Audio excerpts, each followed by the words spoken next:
So guys हमारी आज के एपिसोड में आप लोगों को सिर्फ फाइट और फाइट ही देखने को मिलेगा, क्योंकि आज हम लोग देखने वाले हैं आकाशा वर्सेस गियो एंड तांजीरो मतलब इन्फिनिटी कैसल आर्क की फाइट। सो चलिए शुरू करते हैं। एपिसोड की स्टार्टिंग में हम लोग आकाशा और गियो की फाइट देखते हैं। वहाँ पे आकाशा गियो की वाटर ब्रीथिंग देख के बोलते हैं, ओह तो फिर तुम वाटर हशीरा हो। मैं 50 साल पहले एक वाटर हशीरा को खुद के हाथों से मारा था। और आकाजा गियो के ऊपर हमला करने के बाद गियो अपना वाटर ब्रीथिंग का 11 फॉर्म यूज करता है, जिसको देखने के बाद आकाजा बोलते हैं, मैंने जो पिछले हशीरा के साथ मतलब वाटर हशीरा के साथ लड़ाई किया था तो उसने तो ये टेक्निक यूज नहीं किया था, मतलब उसको ये टेक्निक आता नहीं था। और तभी हम लोग देखते तांजीरो उसके पीछे से हिनोकामी कागरा यूज कर देती है, लेकिन आकाशा बहुत ही शार्प होने की वजह से वो से निकल जाता है। और तांजीरो के ऊपर जब घुसा मारने जाता है तभी हम देखते हैं कोई एक आके आकाशा का हाथ काट देते हैं। मतलब एक गियोट था जो अपना वाटर ब्रीथिंग का टेक्निक यूज करके आकाशा का हाथ काट लेता है, लेकिन आकाशा उसको फिर से रीजनरेट करके उनके ऊपर डिस्ट्रक्टिव डेट से हमला कर देती है। और तभी तांजीरो आकाशा के पैर पे हमला करने जाता है, लेकिन आकाशा उसको एक किक मारता है। तांजीरो उसके अपनी सोर्ड से और गियो अपनी वाटर ब्रीथिंग का स्टाइल वहाँ पे यूज करता है, जिसकी वजह से तांजीरो उसकी किक से मतलब टच होते होते बच गया, लेकिन उसकी शॉकवेव की वजह से उसके मुंह से खून निकलने लगता है। तब गियो आकाजा के साथ वाटर ब्रीथिंग से फाइट करने लगता है। आकाजा गियो का स्किल देख के बोलता है, ऑसम तुम्हारा नाम क्या है। लेकिन गियो बोलता है कि मैं कभी भी एक डेमन को अपना नाम नहीं बताऊंगा और मुझे बातें बोलना अच्छा नहीं लगता। आकाजा बोलता है, तुम्हें अच्छा नहीं लगता तो क्या, मुझे तो लगता है, और मैं तुमसे तुम्हारा नाम पूछते ही रह जाऊंगा। और ये बोल के आकाशा गियो के ऊपर एक किक मार देती है, जिसकी वजह से गियो उस रूम का जो कमरा था वो टूट के उसके बीच में जाके गिरता है। और तांजीरो गियो का नाम बोल के जब पुकारता है तभी आकाशा उसके पास चला जाता है और बोलता है, तो फिर उसका नाम गियो है ना। और तांजीरो और आकाशा अपनी अपनी टेक्निक यूज करता है, लेकिन आकाशा का टेक्निक स्ट्रॉन्गेस्ट होने की वजह से तांजीरो वहां से दूर जाके गिरता है। आकाशा उसके बाद बोलता है कि तो तांजीरो तुम बहुत ही पावरफुल हो और मैं बहुत ही खुश हूँ, क्योंकि उस दिन वो जो लाल बाले वाला लड़का था वो मर गया, क्योंकि अगर वो नहीं मरता तो फिर तुम मरते, और अगर तुम मरते तो मेरे सामने इतना पावरफुल इंसान नहीं आता। तांजीरो तो गुस्से में आ जाता है और बोलता है, तुम रेनगोकू के नाम मत लो, क्योंकि तुम्हारी वजह से वो मर गया था। और तभी आकाशा बोलने लगते हैं, तांजीरो तुमने मुझे अभी भी समझ नहीं पाए, कामजोरो को इस दुनिया में बसने का कोई हक नहीं, और मैं कामजोरो को ही मारता हूँ। सिर्फ मैं ही नहीं, ये नेचर भी कामजोरों को ही मारते हैं।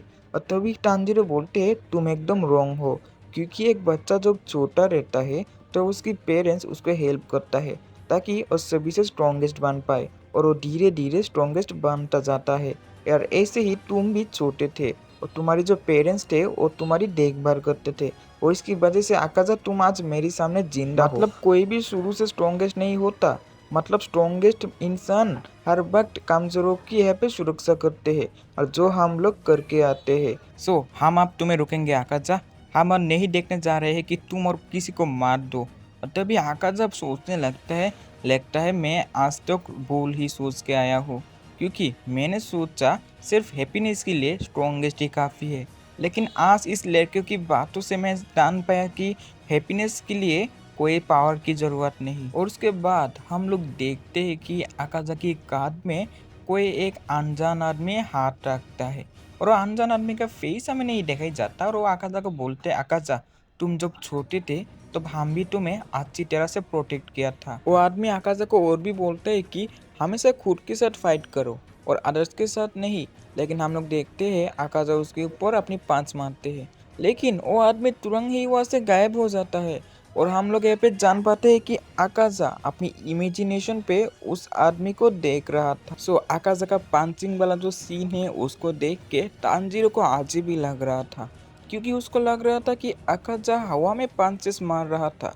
और आप सभी को मैं बता दूं, आप जितने सारे लोग मैंने आकाशा को आप डिसलाइक करते हैं, मतलब पसंद नहीं करते, क्योंकि रेनगोकू की डेट की वजह से, और आप सभी लोग की आकाशा का बैक स्टोरी सुनने के बाद उसको पसंद करने लगोगे। हाँ, मैं 99% गारंटेड हूँ, आप श्योर उसको पसंद करने लगोगे, क्योंकि पूरे डेमन स्लेयर यूनिवर्स के अगर किसी का बैक स्टोरी सबसे ज़्यादा हार्ट टचिंग हो तो वो है आकाशा का बैक स्टोरी। सो समझ में आ ही गया होगा।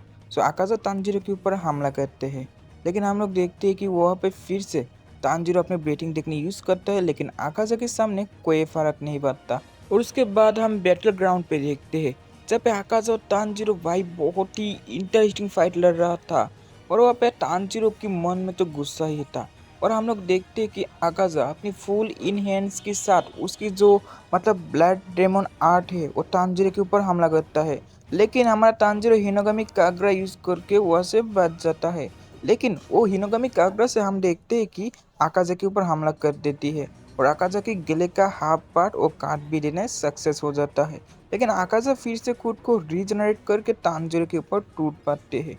ऑन दी अदर साइड हम रेनगोकू की भाई को देखते हैं जो कि ना बोल रहा था बहुत ही बड़ा युद्ध शुरू हो गया। सो अब मैं सिर्फ दुआ ही कर सकता हूँ और मेरा जो फादर है वो ही उम्मीद है अच्छा ही होगा। सो हम लोग यहाँ पे और भी देखते हैं कि रेनगोकू का भाई एक बुक में से कुछ इन्फॉर्मेशन कलेक्ट करके तानजीरो के पास कासुकाई क्रो की मदद से भेज रहा था। असल में यूरिची की जो जमाना था वो उस जमाने पे जो फ्लेम आशिरा था वह उसको हमारा यूरिची बोल रहा था कि मुजान के साथ फाइट के तुरंत कैसे वो सन ब्रीथिंग को यूज कर पाया। और वो सारी बात उस बुक पे लिखा था जो रेनगोकू का भाई पढ़ के एक लेटर में हमारे तानजीरो के लिए भेज दिया। क्योंकि हमने तो जानते हैं सीजन 2 में तानजीरो रेनगोकू की भाई को सन ब्रीथिंग के बारे में पूछताछ कर रहा था। सो हम देखते कासुकाई क्रो तानजीरो के पास पहुंच जाता है लेकिन लेटर नहीं दे पाता। क्योंकि हम लोग जानते हैं कि यहाँ पे बैटल चल रहा है तानजीरो और आकाजा के बीच में। सो आप उस लेटर को पढ़ने के लिए तानजीरो को आकाजा को हराना ही होगा। लेकिन ये तो कहने की बात नहीं ना। और हम लोग देखते हैं कि तानजीरो आकाजा के ऊपर हमला भी कर देती है। लेकिन आकाजा अपने हाथों की मदद से उस स्वॉर्ड को पकड़ लेती है। तानजीरो सोचता है अगर इसने मेरी स्वॉर्ड को तोड़ दिया तो मेरा मरना पक्की है। और अपनी हेड की मदद से आकाजा को एक हेड शॉट देता है। लेकिन आकाजा को हेड से कुछ भी फर्क नहीं पड़ता। और उसके बाद अपनी पैरों का मदद से उसके ऊपर किक भी मारता है। लेकिन फिर भी आकाजा स्वॉर्ड नहीं छोड़ता। तभी ग्यू आके आकाजा के हाथों को काट देती है। और ग्यू बोलता है मैं कमजोर के साथ लड़ाई नहीं करता। लेकिन अब तो लग रहा है मुझे अपनी फाइनल फॉर्म पे आना ही होगा। और उसके साथ साथ हम देखते ग्यू की मुंह पे उसकी जो डेमोस्लर मार्क था वो अपेयर होने लगता है। और ग्यू का डेमोस्लर मार्क आने के बाद उसकी जो मूवमेंट स्पीड था, फ्लेक्सिबिलिटी था, अटैक स्पीड था, सब कुछ बढ़ चुका है। और आकाजा भी रियलाइज करता है कि ग्यू का स्पीड पहले से बहुत ज़्यादा बढ़ चुका है। तो उसको भी अब सीरियस होना होगा। और उसके साथ साथ आकाजा के गले भी काट देता है गियो। और हम लोग देखते हैं आकाजा और गियो वहाँ पे बॉडी स्पीड से फाइट करने लगता है। और वो फाइट देख के आकाजा को हमारे तानजीरो को एक पास्ट याद आता है जहाँ पे उसने देखा था कि उसकी आंखों के सामने रेनगोकू मर गया था। रेनगोकू और आकाजा भी इसी स्पीड से फाइट कर रहा था। लेकिन रिजल्ट क्या हुआ, रेनगोकू मर गया। तो उसे ये भी लगता है कि आज गियो मरने वाला है। क्योंकि डेमोन्स के पास अनलिमिटेड स्ट्रेंथ होता है, वो कभी थकते नहीं। लेकिन डेमन स्लेयर तो इंसान है ना, उनके पास अनलिमिटेड स्ट्रेंथ कहाँ से होगी। तो तानजीरो सोचता है उन्हें जो करना और जल्दी करना होगा। और आकाजा का जो स्ट्रेंथ है वो ज़्यादा है, सिर्फ यही नहीं, आकाजा का जो एक्यूरेसी है वो बहुत ही शार्प है।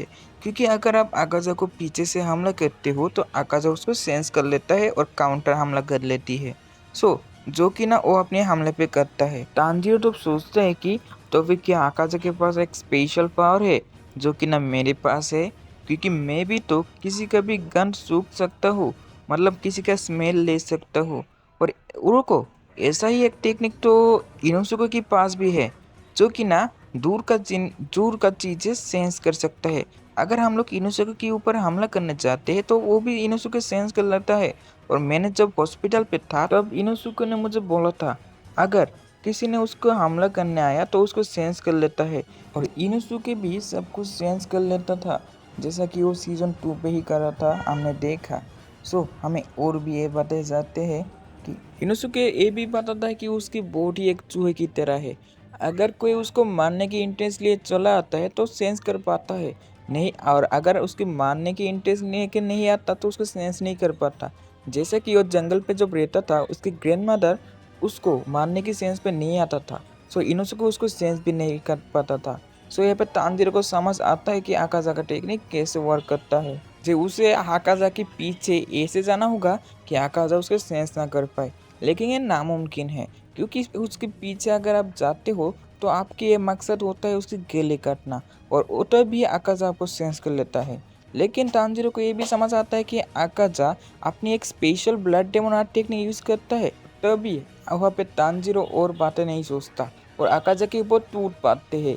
लेकिन हम लोग देखते हैं आकाशा उसके हाथों की मदद से फिर से उसकी स्वॉर्ड को पकड़ लेता है और तांजीरो की स्वॉर्ड्स को पकड़ते हुए अपनी दूसरी हाथों से उसके मुंह पे घूसा मारने जाता है और वो सक्सेसफुली पांच भी मार लेता है। लेकिन तभी वहाँ पे गियो आता है और आकाशा के हाथों से तांजीरो को बचा भी लेता है। और तांजीरो तो सोचता है 1 मिनट, आकाशा ने तो मुझे कहा था। हाँ, मैं समझ गया कैसे आकाशा को हराना होगा।